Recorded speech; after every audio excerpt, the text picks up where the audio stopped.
I'm with Chung Shih, the co-founder of Gearlab Outdoors, and he is in Hong Kong. Welcome. Yeah, well, thank you. So happy to see you again. So guys, today I have Chung Shih here because I wanted him to talk to us a bit about the new Ipik 225.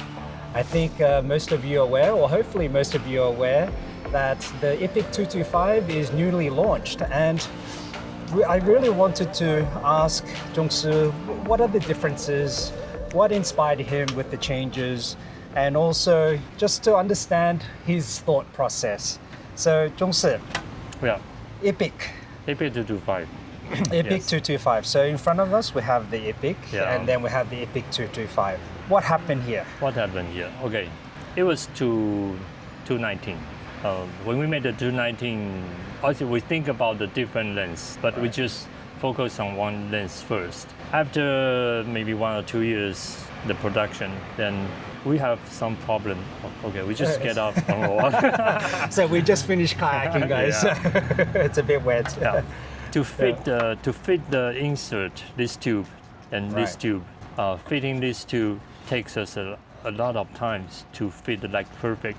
Right. Yeah, you want this joint solid, but you also want it to easy to take it apart.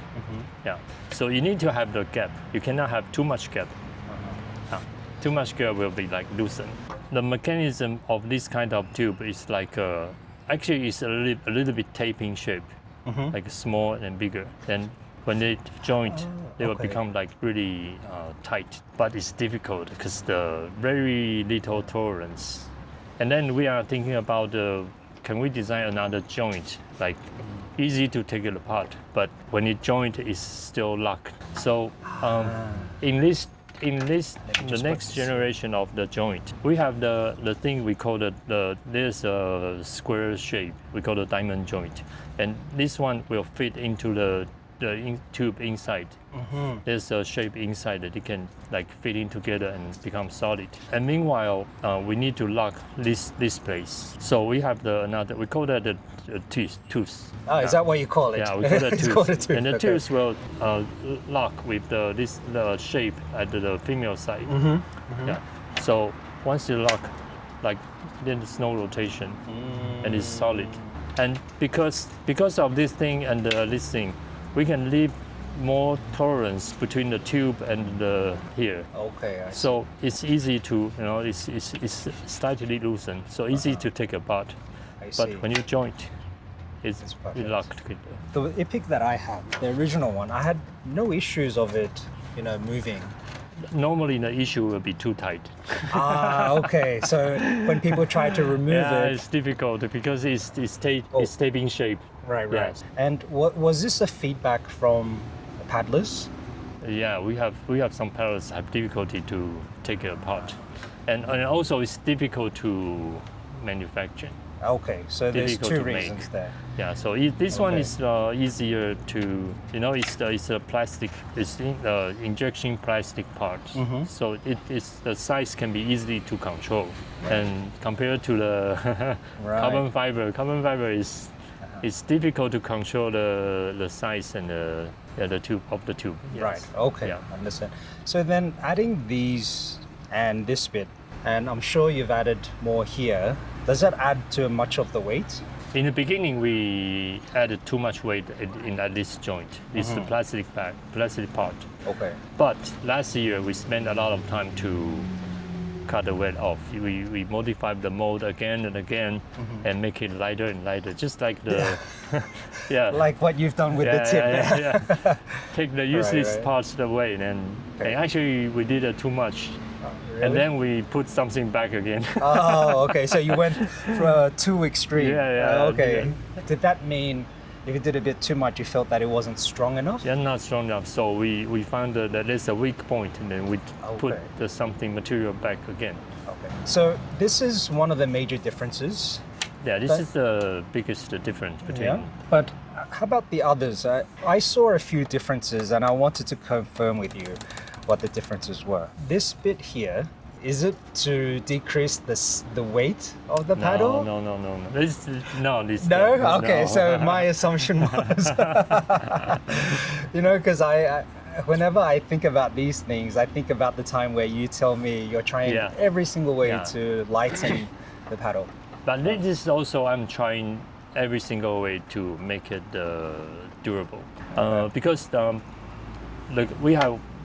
we used to have the epoxy glue inside, but somehow the epoxy glue and the carbon fiber doesn't connect it solid and strong as we thought. Right.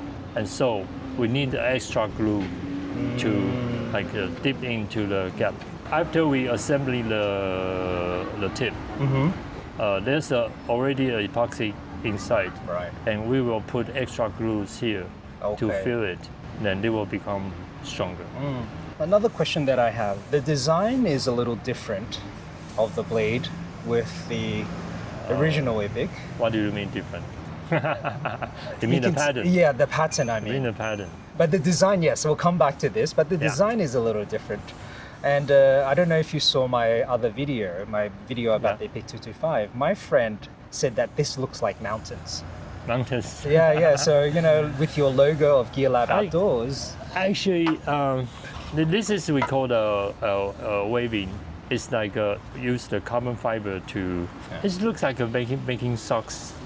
Ah, yes. Okay. Yes. It's a tunnel shape, making a carbon fiber paddle. Right. With this kind of way, which is really unique because most people they make the paddle by a layer of carbon fiber sheet, and layer by layer and by layer. We try this kind of way to produce the carbon fiber, but sadly, this company cannot keep working with us because they cannot achieve our requirement. So we go to another bigger company and hire quality control. They don't use this kind of way to making the paddles, but we don't have this kind of patterns anymore. Okay, I see. Yeah. So how do we make it like a family, have a family look with this exterior bit? Okay. Yeah. So you can see this kind of things. Right. Yeah. And we use the cutting shape and making another pattern.